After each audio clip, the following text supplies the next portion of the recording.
Election commission भी constitutional body है, ED भी कॉन्स्टिट्यूशनल बॉडी है, फिर भी वो काम कैसे करते हैं आप देख रहे हैं। एक तरफ आप देख सकते हैं राहुल गांधी जी के ऊपर कॉन्स्टिट्यूशनल बॉडी में ने इल्ज़ाम लगाया, दूसरी तरफ आप देख सकते हैं टीएमसी के कितने नेताओं पर इल्ज़ाम लगाया।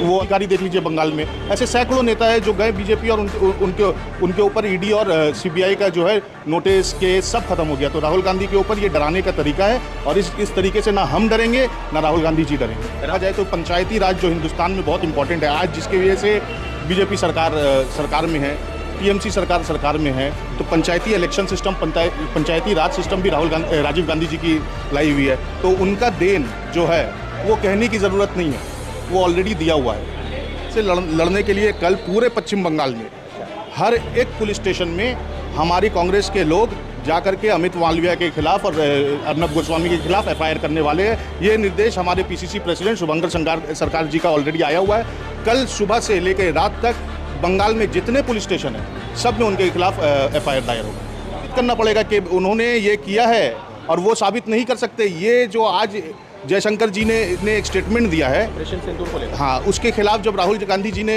एक बात उठाई है तो उसको उस बात का वैल्यू को कम करने के लिए, उस बात को ढकने के लिए ये नया बात पैदा किया गया है। ये हमेशा करती है बीजेपी सरकार के पास कोई मुद्दा नहीं है, ना नौकरी है, ना इंडस्ट्रियलाइजेशन है, ना आपका इकोनॉमी अच्छा चल रहा है। बस सिर्फ उनको एक ही चीज़ आता है, राहुल जी के बारे में गलत बोलना, जवाहरलाल नेहरू के बारे में गलत बोलना, राजीव जी के बारे में गलत बोलना। इसके अलावा और क्या किया उन्होंने? नोटबंदी की 100% गलत था, सभी जगह बोल दिया गया। और मीडिया की जब आप बात कर रहे थे कुछ देर पहले अर्नब जी की, तो मैं एक बात और बता दूं कि वॉर के वक्त हर मीडिया, किसी ने दिखाया कराची कब्जा हो गया, किसी ने दिखाया कुछ कब्जा हो गया, पर दूसरे दिन उनके मुंह पे करारा चाटा लगा। तो मीडिया जो है आज गोदी मीडिया पूरी बिक गई है, ये हर एक बच्चा जान रहा है। तो इन लोगों के बात पे ध्यान दे करके कोई फायदा नहीं है। आखिरी सवाल, क्या लग रहा है बिहार विधानसभा चुनाव करीब है, क्या है, हो जाएगा कुछ परिवर्तन, या जैसे मोदी जी आ रहे हैं या नीतीश जी आ रहे हैं वही? क्योंकि मोदी जी ऑपरेशन सिंदूर का खुद श्रेय रहे, बड़े बड़े होर्डिंग्स पोस्टर्स में उनके आर्मी वाले ड्रेस में कपड़े दिख रहे हैं। देखिए, ये तो मोदी जी की पुरानी आदत है कि चाहे पुलवामा हो, चाहे सर्जिकल अटैक हो, चाहे अभी पहलगाम के बाद ऑपरेशन सिंदूर हो, हर चीज़ का श्रेय उनको खुद ही लेना है। कुछ श्रेय तो आप आर्मी वालों को दे दीजिए, कुछ श्रेय तो आप दे दीजिए नेवल फोर्सेस को और एयरफोर्स को। तो ये गंदी राजनीति भरे लोग हैं, ये गंदी राजनीति करेंगे, हर श्रेय खुद ही लेंगे। कल को Virat Kohli T20 total retirement ले लेंगे, अभी टेस्ट क्रिकेट से लिए, तो कल को विराट कोहली का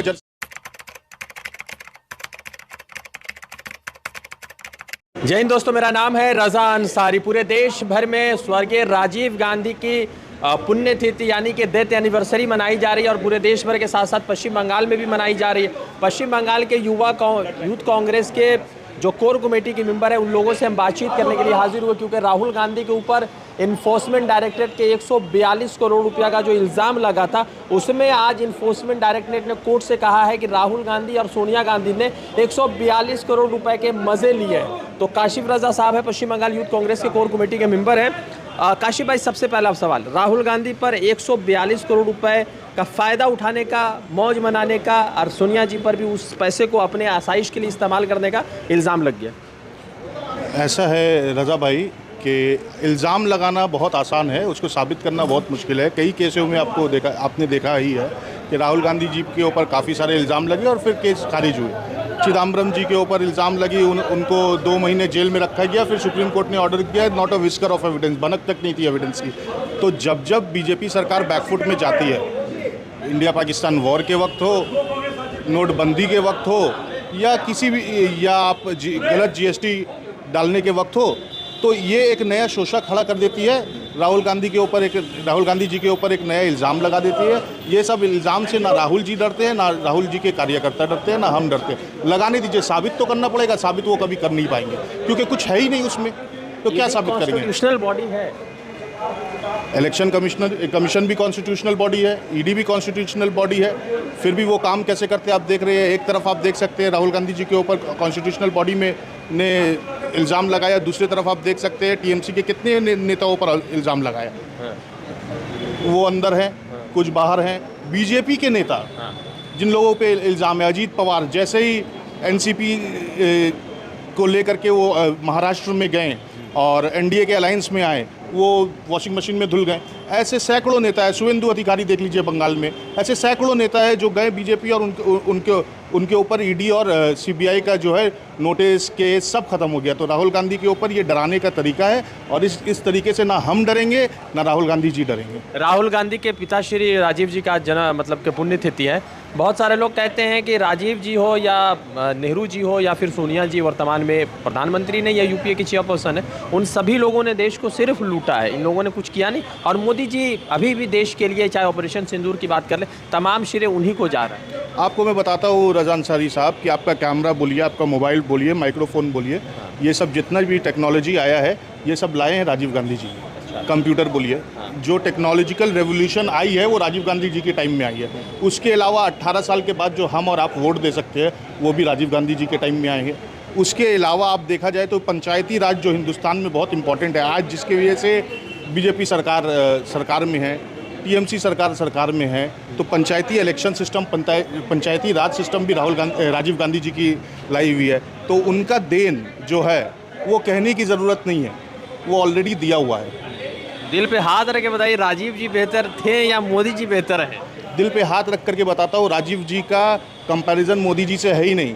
राजीव जी ने काम करके दिखाया और मोदी जी ने पूरे हिंदुस्तान को बेच के दिखाया, चाहे रेल हो, चाहे सेल हो, चाहे एयरपोर्ट हो, चाहे आपका पोर्ट हो, सब तो उन्होंने बेचा अदानी अंबानी को। बनाया क्या वो बताइए? 2 करोड़ नौकरी मिली? नहीं मिली। क्या फ़ायदा है? टीवी टेलीविज़न दुनिया के एक न्यूज़ एंकर है, नाम है अर्नब गोस्वामी। उन्होंने कहा कि कांग्रेस पार्टी का ऑफिस इस्तांबुल में है, टर्की में। तो उसके बाद कांग्रेस पार्टी कोर्ट में गई है, कोर्ट में जाने के बाद ये पता चला है कि वो बात बिल्कुल गलत थी। तो अर्नब गोस्वामी ने जो खबर लगाई थी उसके लिए उन्होंने माफ़ी मांगा, ठीक है। और अमित मालविया जो भाजपा के यहाँ के को इंचार्ज है, उन्होंने भी सेम खबर लाई। तो सवाल ये है कि ऐसे लोग जो आ रहे हैं, इनसे किस तरह से आप लोग लड़ रहे हैं? नहीं, इनसे लड़ने के लिए कल पूरे पश्चिम बंगाल में हर एक पुलिस स्टेशन में हमारी कांग्रेस के लोग जाकर के अमित मालविया के खिलाफ और अर्नब गोस्वामी के खिलाफ एफआईआर करने वाले हैं। ये निर्देश हमारे पीसीसी प्रेसिडेंट शुभंकर सरकार जी का ऑलरेडी आया हुआ है। कल सुबह से लेकर रात तक बंगाल में जितने पुलिस स्टेशन हैं सब में उनके खिलाफ एफआईआर दायर होगी। एफआईआर रजिस्टर्ड होने के बाद गिरफ्तारी होगी या बस दायर होगी? ये तो एडमिनिस्ट्रेशन का काम है। एडमिनिस्ट्रेशन अगर गिरफ्तारी नहीं करेगी तो फिर हम लोग थाना घेराव करेंगे, हम लोग लाल बाजार घेराव करेंगे, लाल बाजार अभियान करेंगे, इस लड़ाई को आगे बढ़ाएंगे। कोर्ट में ईडी ने कह दिया है कि 142 करोड़ की मज़े जो है सोनिया जी ने भी लिए हैं और राहुल जी ने भी लिए। तो गिरफ्तारी अगर सोनिया गांधी और राहुल गांधी की हो जाती है तो मैं तो बोलता हूं अगर उन्होंने किया है तो आप गिरफ्तार करके दिखाइए। सिर्फ बोलने से होता है? आपने तो कई घंटे राहुल जी को, सोनिया जी को ईडी ऑफिस में बैठा के रखा। आपने क्या किया? कुछ किया? उसका कुछ? अगर गिरफ्तारी हो जाती है, जब हो जाएगी तो पूरे कांग्रेसी रोड पे रहेंगे। उनको साबित करना पड़ेगा, सिर्फ गिरफ्तारी और इल्ज़ाम लगाने से नहीं होगा।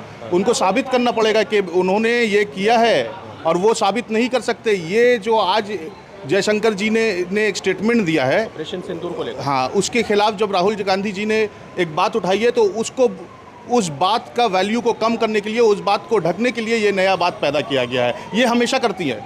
बीजेपी सरकार के पास कोई मुद्दा नहीं है, ना नौकरी है, ना इंडस्ट्रियलाइजेशन है, ना आपका इकोनॉमी अच्छा चल रहा है। बस सिर्फ उनको एक ही चीज़ आता है, राहुल जी के बारे में गलत बोलना, जवाहरलाल नेहरू के बारे में गलत बोलना, राजीव जी के बारे में गलत बोलना। इसके अलावा और क्या किया उन्होंने? नोटबंदी की 100% गलत था, सभी जगह बोल दिया गया। और मीडिया की जब आप बात कर रहे थे कुछ देर पहले अर्नब जी की, तो मैं एक बात और बता दूं कि वॉर के वक्त हर मीडिया, किसी ने दिखाया कराची कब्जा हो गया, किसी ने दिखाया कुछ कब्जा हो गया, पर दूसरे दिन उनके मुंह पे करारा चाटा लगा। तो मीडिया जो है आज गोदी मीडिया पूरी बिक गई है, ये हर एक बच्चा जान रहा है। तो इन लोगों के बात पे ध्यान दे करके कोई फ़ायदा नहीं है। बहुत कम ईमानदार जर्नलिस्ट बचे हैं जो इंडिपेंडेंट जर्नलिज्म कर रहे हैं। आखिरी सवाल, अभी जिस तरह से पूरे देश भर में माहौल चल रहा है, तो दरभंगा राहुल गांधी गए थे न्याय शिक्षा योजना लेकर, ठीक है, वहाँ पर संवाद उन्होंने किया। दरभंगा में उनके साथ 20 और लोगों पर एफआईआर हो गई थी, मगर भाजपा के एक मंत्री है जिसका नाम है विजय शाह, उसने कर्नल सूफिया कुरैशी के बारे में भद्दा टिप्पणी की। एफआईआर करने के लिए भी सुप्रीम कोर्ट जाना पड़ गया। नहीं, ऐसी बात नहीं है। हम लोगों ने भी बंगाल में हर थाने में उसके खिलाफ एफआईआर किया है। ये हमारा लास्ट वीक जिस दिन उन्होंने बोला था उस दिन का कर्मसूची था जो शुभंकर सरकार जी ने दिया था, और वो एफआईआर दर्ज हुआ है, उनके खिलाफ एक्शन होगी, ये एडमिनिस्ट्रेशन ने हमें वादा किया। आखिरी सवाल, क्या लग रहा है, बिहार विधानसभा चुनाव करीब है, क्या है, हो जाएगा कुछ परिवर्तन, या जैसे मोदी जी आ रहे हैं या नीतीश जी आ रहे हैं वही? क्योंकि मोदी जी ऑपरेशन सिंदूर का खुद शेयर रहे, बड़े बड़े होर्डिंग्स पोस्टर्स में उनके आर्मी वाले ड्रेस में कपड़े दिख रहे हैं। देखिए, ये तो मोदी जी की पुरानी आदत है कि चाहे पुलवामा हो, चाहे सर्जिकल अटैक हो, चाहे अभी पहलगाम के बाद ऑपरेशन सिंदूर हो, हर चीज़ का श्रेय उनको खुद ही लेना है। कुछ श्रेय तो आप आर्मी वालों को दे दीजिए, कुछ श्रेय तो आप दे दीजिए नेवल फोर्सेस को और एयर फोर्स को।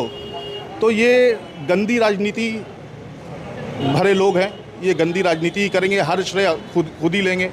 कल को Virat Kohli T20 total retirement ले लेंगे, अभी टेस्ट क्रिकेट से लिए, तो कल को विराट कोहली का जर्सी भी पहन करके वो खड़े हो जाएंगे कि मैंने इतना रन बनाया। ये सब पब्लिक अब समझ रही है। कितने दिन झूठ बोलेंगे, 10 साल के ऊपर हो गए और ज़्यादा दिन इनका झूठ नहीं चलने वाला है, जुमला नहीं चलने वाला है, ये अब ख़त्म की तरफ है। तो काशिफ रजा साहब से बातचीत हो रही थी। पश्चिम बंगाल युवा कांग्रेस के जो पैनल कमेटी है, जो अभी फिलहाल तो यहाँ के जो अध्यक्ष थे अजहर मलिक, वो खुद जो है टीएमसी में चले गए, तो यूथ कांग्रेस ने 4 लोगों की जो टीम बनाई उसमें काशिफ रजा भी शामिल है। तो इनसे बातचीत हो रही थी। जुड़ते दूसरे अपडेट के साथ, धन्यवाद। द इंडियन खबर, सच आपके सामने।